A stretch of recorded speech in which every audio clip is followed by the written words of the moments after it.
नमस्कार, बहुत बहुत स्वागत है न्यूज 21 में आप सबका। आपके साथ मैं हूं ऋतिका पांडे और हमारा खास बुलेटिन देख रहे हैं हमारे छत्तीसगढ़। जी हाँ, खबरों की शुरुआत करते हैं उदंती की खबरों से। जी हाँ, जहां बता दें आपको, भरमार तादाद देखी गई है उदंती सीता दी टाइगर रिजर्व की एंटी पोचिंग टीम ने बरमार बंदूक के साथ 3 शिकारियों को गिरफ्तार किया। आगे खबर में जाने, आरोपियों की धरपकड़ में गाड़ियाबंद पुलिस की मदद ली गई है। वहीं जानकारी के अनुसार 15 जनवरी की दक्षिण उदंती के नागेश बी में 6 व्यक्ति अवैध शिकार के उद्देश्य से भरमार बंदूक लेकर घूमते हुए देखे गए हैं। वहीं बात करें, एंटी पेजिंग टीम ने राजमन को पकड़कर पूछताछ की, जिनमें अन्य आरोपी गुप्ताराम, भादुराम और उड़ीसा के 2 अन्य शिकारियों का नाम सामने आया है।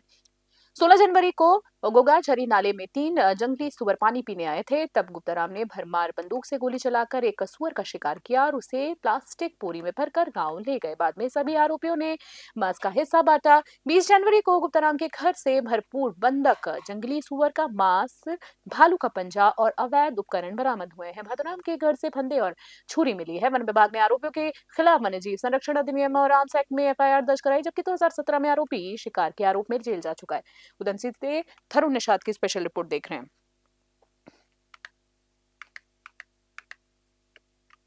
और अगली खबर की बात करें, जहां अनुशासन, प्रतिबद्धता और सेवा की विशिष्ट प्रशासनिक यात्रा के बाद 2007 बैच के वरिष्ठ पुलिस अधीक्षक अधिकारी श्री राम गोपाल गर्ग साथ ही साथ में 23 जनवरी 2026 को बिलासपुर रेंज के पुलिस महानिरीक्षक आईजी का पदभार संभाला है। उनके नेतृत्व में मैदानी पुलिसिंग से लेकर संवेदनशील और जटिल अन्वेषणों में प्रभावी परिणाम देखने को मिले हैं। वहीं नक्सल प्रभावित क्षेत्रों में उनकी रणनीतिक और अनुशासित कार्यवाही उल्लेखनीय रही है।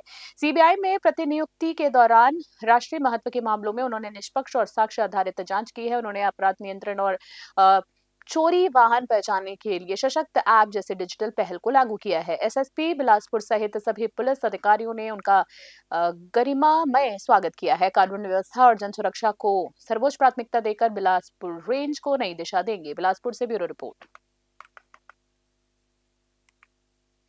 और अगली खबर की बात करें, वक्फ बोर्ड के अध्यक्ष सलीम रजा ने कांग्रेस, जी हां, कांग्रेस पर तीखा हमला करते हुए कहा है कि कांग्रेस ने मुसलमानों को आतंकवादी बताकर देश की एकता से उनको दूर रखा है। उन्होंने कहा है कि किसी पे भी संदेहास्पद गतिविधि को कांग्रेस नेता लादेन भाईजान और मीर वाइज को चाचा कहकर जोड़ते हैं। सलीम रजा ने आरोप लगाते हुए कांग्रेस आतंकवाद का समर्थन करती रही है, जबकि भाजपा राष्ट्रवाद की हिमायत करती है। रायपुर से ब्यूरो रिपोर्ट देख रहे हैं। और अगली खबर की बात करें, रायपुर में बसंत पंचमी पर 1017 सीटर नालंदा परिसर फेज 2 का भूमि पूजन हुआ है। एनआईटी जी रोड स्थित इस परियोजना की स्वीकृति लागत 21 करोड़ 7 रुपए है, माफी चाहेंगे। आपको बता दें, आगे खबर में उप मुख्यमंत्री अरुण निष्टाव ने शिलान्यास किया है। कार्यक्रम में वन मंत्री केदार कश्यप, विधायक राजेश मूणत, सुनील सोनी, मोतीलाल साहू, अनुज शर्मा, महापौर मीनल चौबे, साथ ही साथ नगर निगम आयुक्त विश्वदीप समेत कई जनप्रतिनिधि और नागरिक मौजूद रहे हैं। खबर की आगे बात करें, उप मुख्यमंत्री ने कहा है कि ये परिसर प्रतियोगी परीक्षाओं की तैयारी के लिए आधुनिक सुविधाएं देगा और सरकार जनहित कार्यों को प्राथमिकता दे रही है। नगर निगम आयुक्त ने बताया कि परिसर में 90 सीटर व्याख्यान कक्ष को working space, parking, cafeteria, gym और खेल क्षेत्र होंगे, जिसमें कार्यक्रम में पीएम स्वनिधि योजना के लाभार्थियों को ऋण स्वीकृति पत्र भी दिए गए हैं। रायपुर से ब्यूरो रिपोर्ट। और अगली खबर की बात करें, रायपुर साहित्य उत्सव 2026 के पहले दिन राज्यसभा उपसभापति, जी हां, श्री हरिवंश और साहित्य आज तक के संपादक जयप्रकाश पांडे के बीच संवाद हुआ है। खबर में जाने आगे, जहां हरिवंश ने कहा है कि साहित्य में वो ताकत है जो समाज के अलग अलग विचारों को जोड़ सकती है। ऐसे आयोजन नई पीढ़ी को साहित्य की समझ सिखाने के लिए बहुत जरूरी है। वहीं उन्होंने कहा है कि हमारे देश के गांव, इतिहास और साहित्यिक धरोहरों पर गर्व होना चाहिए, लेकिन ही नेता के कारण हम विदेशी चीजों से प्रभावित हैं। ये भावना तभी खत्म होगी जब हर जिले और राज्य में साहित्य उत्सव होंगे। साथ ही उन्होंने 2014 के बाद जी हाँ, भारत की विकास यात्रा और गांव में डिजिटल क्रांति का उल्लेख किया। रायपुर से ब्यूरो रिपोर्ट।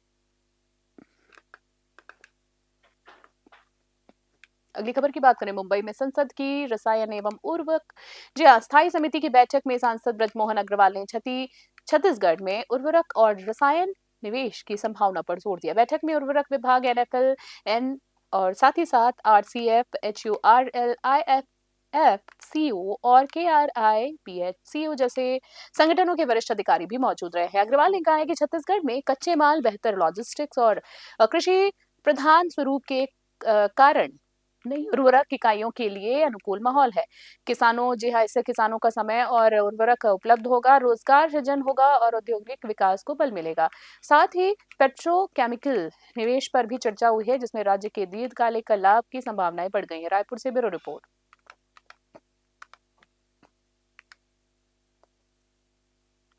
और आगे खबर में बात करें तो उप मुख्यमंत्री अरुण साव ने बसंत पंचमी और नेताजी सुभाष चंद्र बोस की जयंती पर जी रोड यूथ हब में नालंदा लाइब्रेरी फेज 2 का भूमि पूजन किया है। 21.7 करोड़ जी हाँ की लागत से बने 21.7 करोड़ की लागत से बनने वाली 3 मंजिला लाइब्रेरी में ग्राउंड फ्लोर पर आधुनिक जिम और स्पोर्ट्स जोन, प्रथम द्वितीय मंजिल मंजिल पर शांत अध्ययन और तीसरी मंजिल पर ग्रुप स्टडी की सुविधा होगी। साहब ने बताया है कि प्रदेश में 33 नालंदा परिसर स्वीकृत हैं, जहां पढ़ाई के साथ स्टार्टअप को भी बढ़ावा मिलेगा। कार्यक्रम में उच्च पदों पर चयनित छात्रों का सम्मान और पीएम स्वनिधि लाभार्थियों को चेक्स वितरित किए गए हैं। रायपुर से ब्यूरो रिपोर्ट।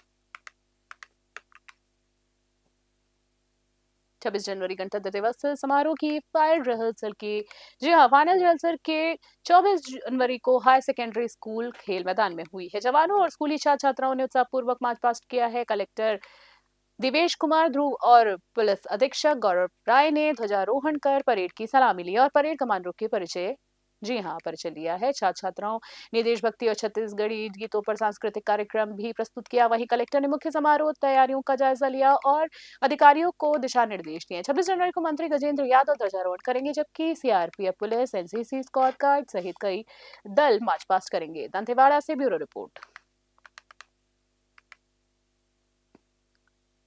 शहीद वीर नारायण सिंह अंतर्राष्ट्रीय स्टेडियम में दूसरे T20 में भारत ने न्यूजीलैंड को 7 विकेट से हराकर 2-0 की बढ़त बना ली है। जी आपको बता दें, न्यूजीलैंड ने 208 पे 6 का लक्ष्य रखा, लेकिन भारत ने 15.2 ओवर में 209 बट 3 बनाकर जीत हासिल की है। जी आपको बता दें, जहां पर किशन की बात करें तो खराब शुरुआत के बाद ईशान किशन 75 और सूर्य कुमार जो है 82 ने जोरदार बल्लेबाजी की है। शिवम दुबे ने 36 रन जोड़े हैं न्यूजीलैंड की तरफ से। हेनरी डफी और ईशा जी हाँ ईश सूरी ने एक एक विकेट लिए, जबकि भारत की और कुलदीप यादव ने 2 विकेट्स लिए। रायपुर से रमाकांत प्रसाद की जी हाँ खास रिपोर्ट देख रहे हैं।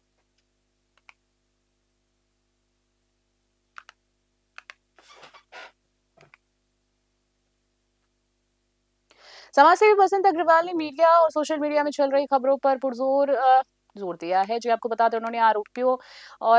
उन्होंने आरोपों को बेबुनियाद और तथ्यहीन बताया और कहा है कि उनकी छवि धूमिल करने के लिए वामपंथी विचारधारा से जुड़े लोगों की सोची समझी साजिश है। अग्रवाल ने कहा है कि बिना जांच एक तरफा और भ्रामक खबरें प्रसारित की जा रही हैं, जो पूरी तरह से निराधार है। उन्होंने जनता से अपील की है कि तथ्यों को जानकर ही निर्णय लें और विश्वास जताया है कि सत्य की जीत होगी और साजिश बेनकाब होगी। रायपुर से ब्यूरो रिपोर्ट।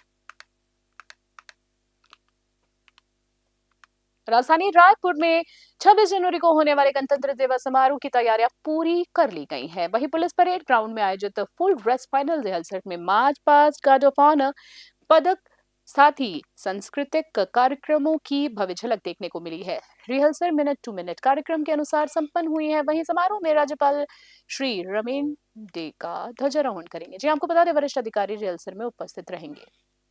रायपुर से ब्यूरो रिपोर्ट। खबरों की बात करें आगे, जहां विकासखंड कट्टे कल्याण के पोटा के बिन आवासीय विद्यालयों का कलेक्टर श्री देवेश कुमार ध्रुव ने आकस्मिक निरीक्षण किया। निरीक्षण के दौरान उन्होंने बेंगलुरु टाडम, बडेल खापाल और मंडोली स्थित आवासीय संस्थाओं में शिक्षा, भोजन, स्वास्थ्य और मूलभूत सुविधाओं का जायजा लिया है। कलेक्टर ने कक्षा 2 और 5वीं के विद्यार्थियों से संवाद किया है और उनके शैक्षणिक स्तर की जांच की है, जिस पर बच्चों ने संतोषजनक प्रदर्शन भी किया है। बात करें आगे, उन्होंने कंप्यूटर कक्ष के अवलोकन और शिक्षकों को चैट जीपीटी के जैसे तकनीकों के माध्यमों से व्यावसायिक शिक्षा देने के निर्देश दिए। कलेक्टर ने शौचालय निर्माण, मरम्मत कार्य और ग्रीष्म ऋतु को ध्यान में रखते हुए पेयजल वैकल्पिक व्यवस्था सुनिश्चित करने पर जोर दिया। दंतेवाड़ा से ब्यूरो रिपोर्ट। और अगली खबर की बात करें, गणतंत्र दिवस के अवसर पर नई दिल्ली के कर्तव्य पथ पर आयोजित मुख्य समारोह में छत्तीसगढ़ के शहरी पथ विक्रेताओं को विशेष अतिथि के रूप में आमंत्रित किया गया है। उप मुख्यमंत्री एवं नगरीय प्रशासन मंत्री श्री अरुण साव ने इसे राज्य के लिए गर्व का विषय बताया है। वहीं बात करें, उन्होंने पीएम स्वनिधि योजना के लाभार्थी मुंगेली के बाबूलाल बुनकर और लोरमी के सोना कुमार कैवतर से वीडियो कॉल पर बातचीत की और उन्हें गणतंत्र दिवस समारोह में शामिल होने की बधाइयां दी हैं। श्री साव ने कहा है कि प्रधानमंत्री नरेंद्र मोदी द्वारा पथ विक्रेताओं को आमंत्रण देना उनके श्रम और आत्मनिर्भरता का सम्मान है। ये पहल है शहरी गरीबों के सशक्तिकरण की दिशा में एक ऐतिहासिक कदम है। रायपुर से ब्यूरो रिपोर्ट। और अगली खबर की बात करें, रायपुर में छत्तीसगढ़ प्रदेश कांग्रेस अध्यक्ष दीपक बैज ने राज्य सरकार पर तीखा हमला बोला है। उन्होंने कहा है कि बाहर से आने वाले साधु संतों की सुरक्षा दी जाती है, जबकि प्रदेश में अपने साधु संत जो है उपेक्षित हैं। वही बात करें कि धार्मिक आयोजनों में लगातार भगदड़ की घटनाएं हो रही हैं, जिससे कानून व्यवस्था की पोल खुलती जा रही है। दीपक बैज ने आरोप लगाया है कि सरकार अपराधियों को संरक्षण दे रही है। उन्होंने सभी नागरिकों और साधु संतों को सम्मान देने की सुरक्षा की मांग की है। रायपुर से रमाकांत प्रधान की स्पेशल रिपोर्ट देख रहे हैं आप। सरकार के कैबिनेट मंत्री का बयान आता है, वो बयान बेहद ही आपत्तिजनक है। वो इसलिए क्योंकि बाहर से साधु संत आते हैं, उनको सुरक्षा देते हैं, और लोकल छत्तीसगढ़ के साधु संत हैं जो कथावाचक हैं, वो कथा कराते हैं, उनको सुरक्षा भी देनी चाहिए। हमारी सुरक्षा किसी को देने से आपत्ति नहीं है, लेकिन जिस तरह से कई कार्यक्रमों में भगदड़ मची है, कई जाने चली गई, उस दृष्टि से सबको सुरक्षा देना चाहिए। पहली चीज़ कि हम डाकुओं को सुरक्षा भी देते हैं। ये बयान से स्पष्ट हुआ है कि ये सरकार कि हम लगातार इस बात को कहते रहे कि सरकार में पूरी कानून व्यवस्था खत्म हो चुकी है, लाइट ऑर्डर खत्म हो चुका है। खास बुलेटिन में इतना ही। बने रहे न्यूज़ 21 फ्लैश। नमस्कार, जय हिंद, जय भारत।